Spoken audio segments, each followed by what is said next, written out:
Ayos na to.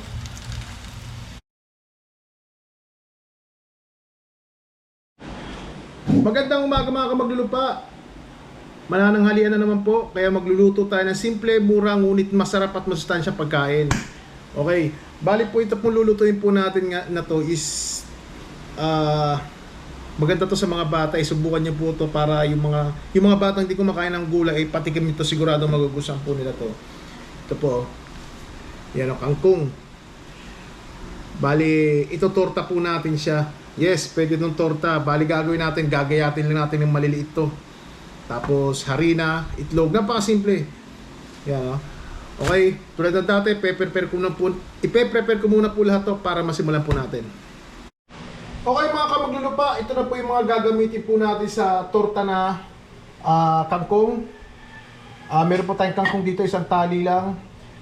2 itlog, paminta, saka harina at bawang, sibuyas, pinagsama ko na po. At syempre lalagyan po natin yan ang pampalasa na ang sikreto po natin ay magic sarap. Yan baka naman. Okay. Pero ang gagawin po natin dito sa kangkong is ilalaga muna po natin siya. Kailangan malambot po siya, tapos babatay natin itlog. Sama-sama lang po yan. Tapos ipiprito natin. Okay, simulan po natin. Okay, bali kumukulo na po yung tubig natin. Ayan, kumukulo na po siya. Pwede na po natin ilagay ang ating kangkong. Papalambutin ho natin maigi yan. Yan. Okay.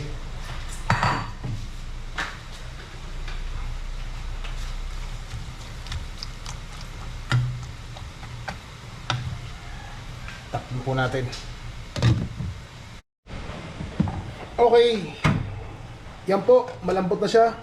So, gagawin natin is alisin natin sa tubig. Sasalain lang natin, may apoy pa.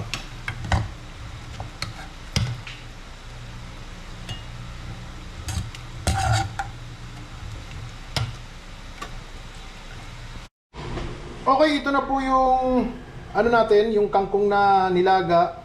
Bali, ginawa ko po rito, pagkalaga, hinugasan ko para hindi ho siya mainit dahil malulutong itlog pag nilagay yung mainit pa. So, lagay po natin itong itlog, 2 piraso lang ho yan. Ito po. Siyempre, lagay na natin yung paminta. Ito, 2 tablespoon na harina. Lagay na rin po natin yan. Tapos yung bawang sibuyas. Lagyan po natin ng magic sarap. Yan baka naman. Yan, ayos na yan, ganyan. Ganyan lang ang konti. Lagyan po natin ng asin. Dagdagan natin kasi medyo matabang yan Yun. Yung itlog, meron pa. Sayang. Tapos napakasimple. Haluin lang po natin yan mga kamaglulupa.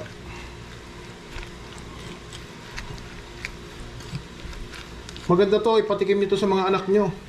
Kasi rich in fiber to. Saka ang kangkong ay isa sa pinaka malakas at kumpletong bitamina.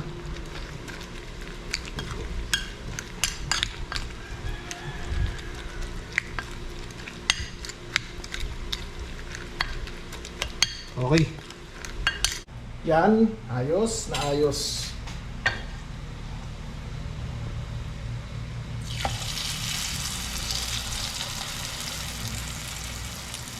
Yun. Masarap ito mga kamaglulupa.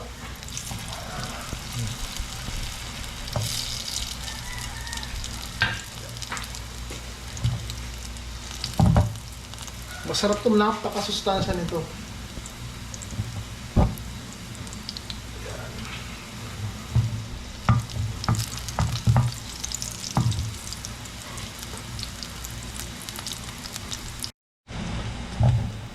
Baliktad po natin.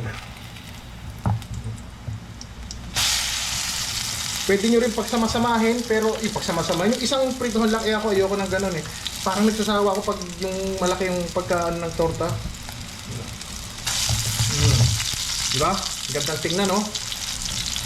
Sus.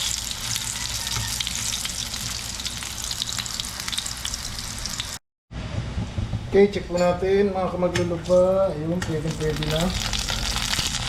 Ano? Yun, nasunog na nga.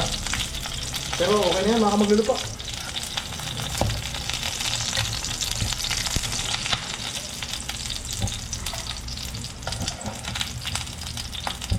Sarap. Ano natin pa, konti pa to. Okay.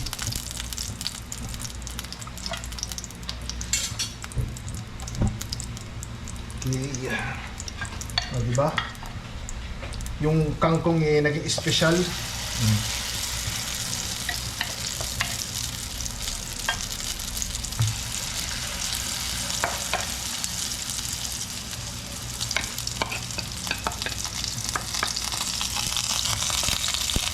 Tara natin yan.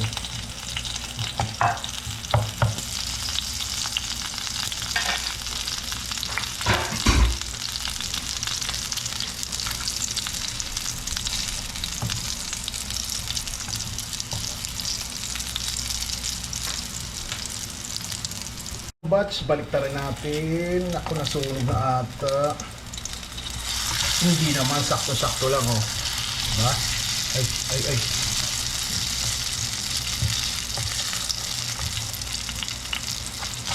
Yan.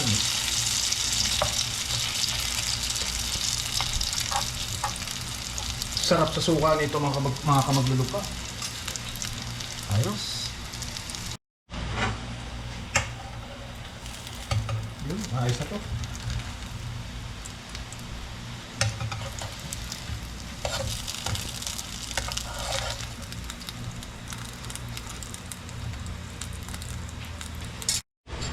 Okay, tapos na po. Yan oh. Pwede nyo po, sarap po, sarap. Pwede po nyong isawsaw to sa suka na may bawang. Okay. Tortang kangkong. Salamat po.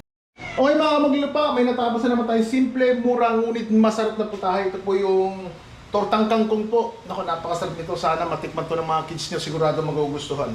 Okay, hanggang sa muli, lagi po natin tatandaan na po tayo patay-pantay dahil po tayo nakatungtong sa lupa. Yun. Maraming salamat po.